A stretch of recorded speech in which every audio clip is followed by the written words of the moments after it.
तो ये निश्चित हो चुका है कि अब चुनाव समय पर नहीं होंगे और ये डिफाइन नहीं है कि प्रशासक कौन होगा और प्रशासकीय समिति कैसी बनेगी। लेकिन सब जगह बाध्यता है कि 5 साल की अवधि में चुनाव हो जाना चाहिए, अनिवार्य। उसी अधिनियम में सरकार के पास ये पावर निहित है कि वो कैसे पंचायतों का संचालन करेगी। इसमें संवैधानिक कोई बाध्यता नहीं है। हमारी चिंता केवल ये है या तो समय पर चुनाव हो या फिर लोकतांत्रिक तरीके से पंचायतों का संचालन। तो कोई इसको सरकारी नियमों के दायरे में उलझाकर किसी को प्रभावित ना कर सके आरक्षण को, इसलिए कहा कि आप नियम से चुनाव कराइए, समय पर चुनाव कराइए। संवाद का क्रम लगातार 2 महीने से चल रहा है, तो वो उनसे हमारी इस पे विषय और वो सिद्धांतिक रूप से सहमत हैं कि मैं प्रशासनिक समिति के पक्ष में हूँ।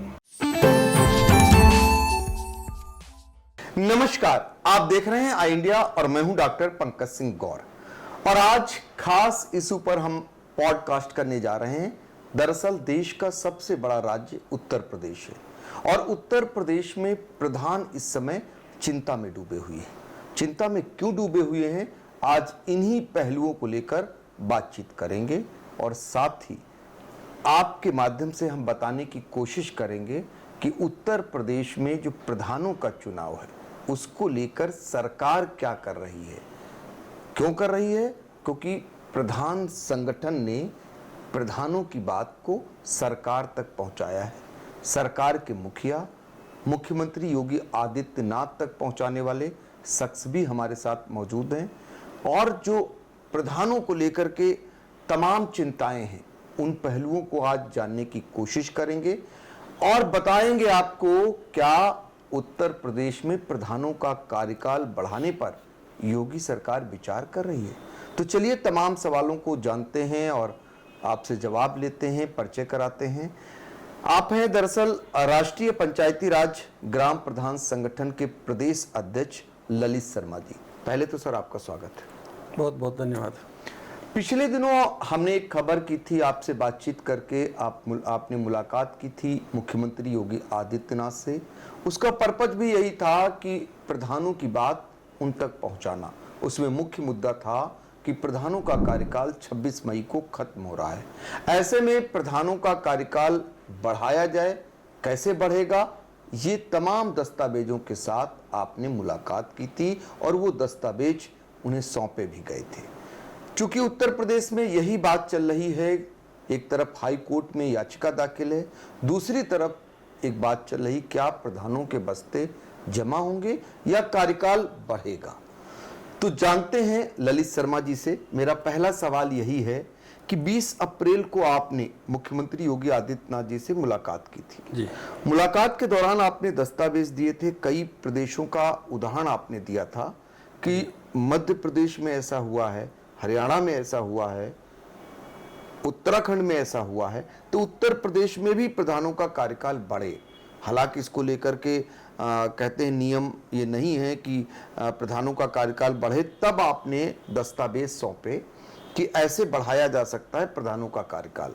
तो वो मुलाकात जो हुई थी उसमें जब बात आपकी हुई, आपने दस्तावेज दिए, तो एक खबर अब आ गई है आपकी मुलाकात के बाद कि प्रधानों के कार्यकाल पर सरकार विचार कर रही है, बढ़ाने के कार्यकाल पर।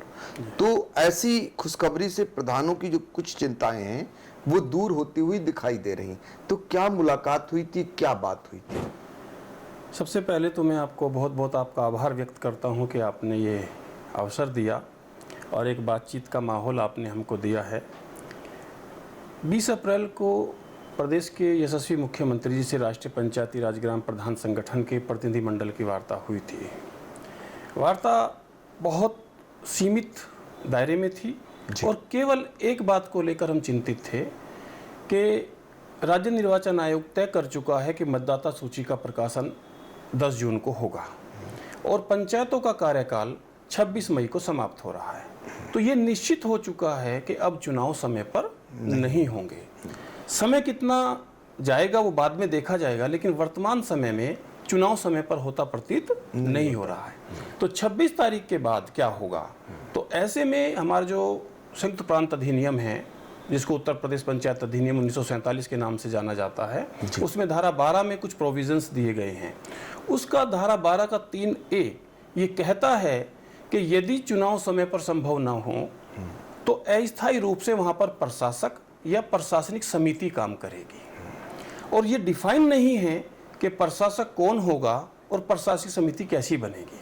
अच्छा, तो दो बहुत शानदार उदाहरण हमारे पास थे, एक मध्य प्रदेश और एक राजस्थान। अच्छा। वैसे राज्यों को हर राज्य का अपना अधिनियम है पंचायत चलाने का। जिस तरह उत्तर प्रदेश का 1947 के नाम से जाना जाता है, मध्य प्रदेश पंचायत अधिनियम अलग है, राजस्थान पंचायत अधिनियम अलग है, उत्तराखंड पंचायत अधिनियम अलग है। लेकिन सब जगह बाध्यता है कि 5 साल की अवधि में चुनाव हो जाना चाहिए, अनिवार्य है। लेकिन चुनाव नहीं हो पा रहे हैं, उसके कई कारण हो सकते हैं। तो हमने सरकार से अनुरोध किया है कि कोरोना काल में मध्य प्रदेश के तरीके से, वर्तमान समय में जनवरी 25 से लेके आज तक राजस्थान में, और 7 महीने के लिए उत्तराखंड में, उसी अधिनियम में सरकार के पास ये पावर निहित है कि वो कैसे पंचायतों का संचालन करेगी। इसमें संवैधानिक कोई बाध्यता नहीं है। यही अनुरोध माननीय मुख्यमंत्री जी को किया गया है। और आज तीनों जगह सरकार भाजपा की है। जी हाँ, तीनों राज्यों में भाजपा की सरकार है। तो हमें उम्मीद है कि लोकतंत्र में विश्वास करने वाले लोग इस बात को जरूर सोचेंगे कि कैसे लोकतांत्रिक ढंग से पंचायतों का संचालन हो। हमारी चिंता केवल ये है, या तो समय पर चुनाव हो या फिर लोकतांत्रिक तरीके से पंचायतों का संचालन हो। अब लोकतांत्रिक तरीके से पंचायतों का संचालन तभी संभव है कि जब धारा 3A को हम पकड़ें और उस प्रशासनिक समिति को एक्टिवेट करें और पंचायतों के काम सौंपें। जी, तो ये इसमें संभावना काफ़ी अच्छी है। और हमारा अधिनियम भी और हमारा संविधान भी इस बात को परमिट करता है, क्योंकि संविधान कहता है कि क्यों उसने बार बार कहा है कि 5 साल से ज़्यादा समय तक आप ऐसा नहीं कर सकते। वो इसलिए कहा है कि हर 5 वर्ष में लोकतांत्रिक तरीके से लोगों को चुन के आना है, महिलाओं को 33% आरक्षण देना है, SC/ST के आरक्षण को देना है, और जैसा राज्य है वैसा OBC के लिए आरक्षण की व्यवस्था करनी है। तो कोई इसको सरकारी नियमों के दायरे में उलझाकर किसी को प्रभावित ना कर सके आरक्षण को, इसलिए कहा कि आप नियम से चुनाव कराइए, समय पर चुनाव कराइए। तो ये है, देखिए, इसलिए उदाहरण के साथ मुख्यमंत्री से मुलाकात होती है। चूंकि 26 मई को कार्यकाल खत्म हो रहा है उत्तर प्रदेश में त्रिस्तरीय पंचायत चुनाव का, यानी प्रधानों का कार्यकाल खत्म हो रहा है। ऐसे में या तो प्रशासक नियुक्त करती है सरकार, उसे नियुक्त ही करना रहता है। जो प्रशासक के तौर पर पिछली बार जो व्यवस्था हुई उसमें ADM, उसके जो ADO होते हैं वो प्रशासक बने थे। लेकिन अब प्रशासन समिति का एक सुझाव आया है, वो भी कार्यकाल को संपादित कर सकती है। उसमें जनप्रतिनिधि होना अनिवार्य होता है। तो जनप्रतिनिधि के तौर पर प्रधान जो होते हैं मौजूदा, और ग्राम पंचायत के जो सदस्य होते हैं वो उसका संचालन कर सकते हैं। अब योगी सरकार इसी पर विचार कर रही है और बड़ी उम्मीद लगाए बैठे हैं उत्तर प्रदेश के प्रधान की इसी पर काम होगा। और ये आपके सुझाव के बाद अब उस पर अमल होता हुआ दिखाई दे रहा। जब आपकी मुलाकात मुख्यमंत्री जी से हुई और सारे आपने प्रस्ताव रखे और सारे दस्तावेज उन्हें सौंपे, तो उसके बाद चूंकि इस पूरी कवायद में नौकरशाही का बड़ा इन्वॉल्वमेंट होता है, यानी आपका जो पंचायती राज विभाग है, इन लोगों का इन्वॉल्वमेंट होता है। वहाँ भी बात चली, आपको वहाँ भी बुलाया गया, वहाँ किसी से आपने बातचीत की? राष्ट्रीय पंचायती राज ग्राम प्रधान संगठन हमेशा संवाद में विश्वास रखने वाला संगठन रहा है, और संवाद को जब कोई अनसुना करते हैं तो संघर्ष की नीति पर भी चलने से हम लोग पीछे हटते नहीं हैं। संवाद का क्रम लगातार 2 महीने से चल रहा है। पंचायती राज विभाग में जो इलेक्शन के नोडल हैं उनसे लगातार हमारी इस पर बात हो रही है जी। जो निदेशालय में बैठते हैं, जॉइंट डायरेक्टर लेवल का एक पद है, इस तरह का नाम लेना शायद कितना उचित होगा, तो वो उनसे हमारी इस पे विषय, और वो सिद्धांतिक रूप से सहमत हैं कि मैं प्रशासनिक समिति के पक्ष में हूँ। लेकिन निर्णय क्योंकि सरकार को करना है, निर्णय शासन सत्ता को करना है, तो हम लोगों ने 2 अप्रैल को अपर मुख्य सचिव पंचायती राज से इस विषय पर वार्ता की थी। लोहिया भवन में ही ये वार्ता हुई थी 2 अप्रैल को, इसी साल 2 अप्रैल को जो हुआ है जी। उसके बाद में सचिव मुख्यमंत्री कार्यालय में एक वरिष्ठ अधिकारी हैं, उनके साथ वार्ता हुई। लेकिन सरकारी और माननीय मुख्यमंत्री जी की व्यवस्थाओं के कार्यक्रम के बाद अभी शायद इस पर निर्णय कुछ नहीं हो पाया है।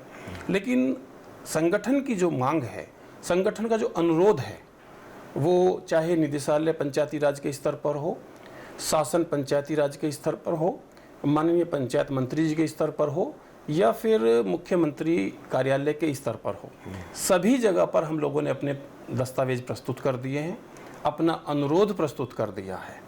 इसको मैं मांग नहीं, मैं अनुरोध कहना चाहता हूं, क्योंकि अगले वर्ष, ये जिस वर्ष में अब हम चल रहे हैं 26-27 में, इसमें राज्य वित्त की धनराशि, 16 वित्त की धनराशि, ग्राम पंचायतों में माकुल मात्रा में पैसा आता है, क्षेत्र पंचायतों में आता है।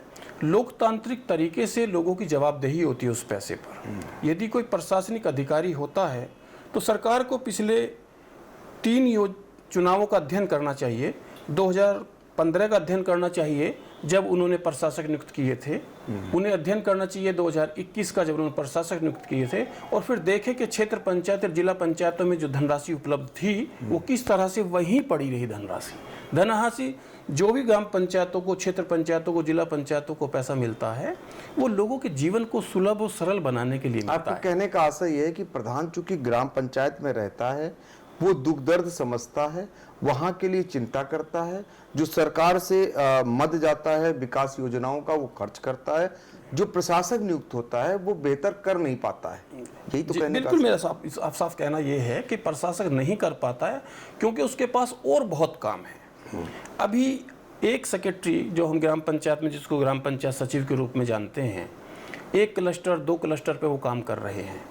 5-6 गांव लेकर भी वो समय से अपने रोस्टर के साथ गांव पंचायत में नहीं जा पाते। तो क्या एडीओ पंचायत 100 ग्राम पंचायतें एक ब्लॉक में है, वो कैसे उसका भुगतान करेगा, कैसे जाके मॉनिटरिंग करेगा, कैसे जाके कामों को देखेगा, इसमें बड़ा संदेह है। इसमें फिर काम रुक जाता है।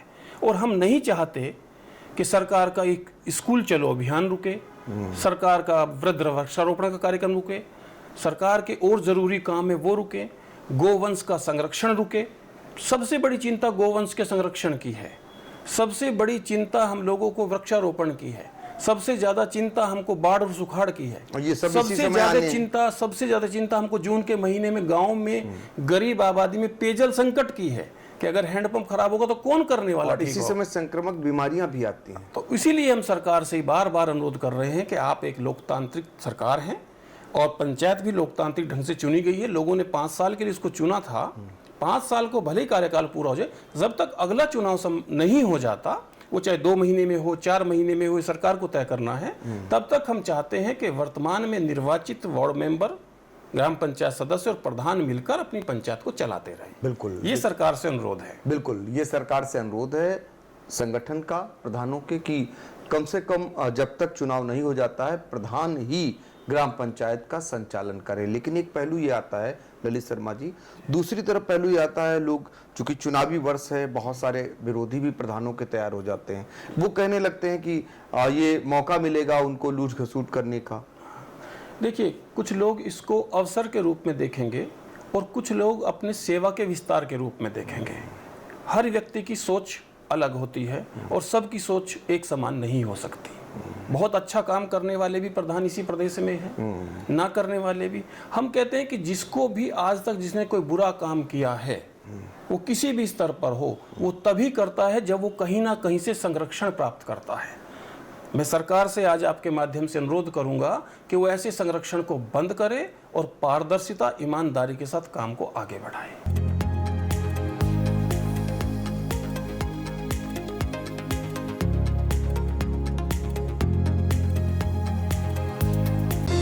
Sagar School is a place where we ponder our kids with care and creativity.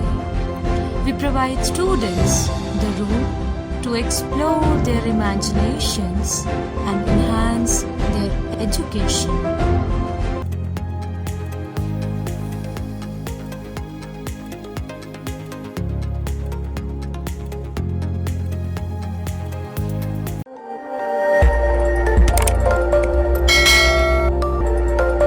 खबर आपकी, नजर हमारी।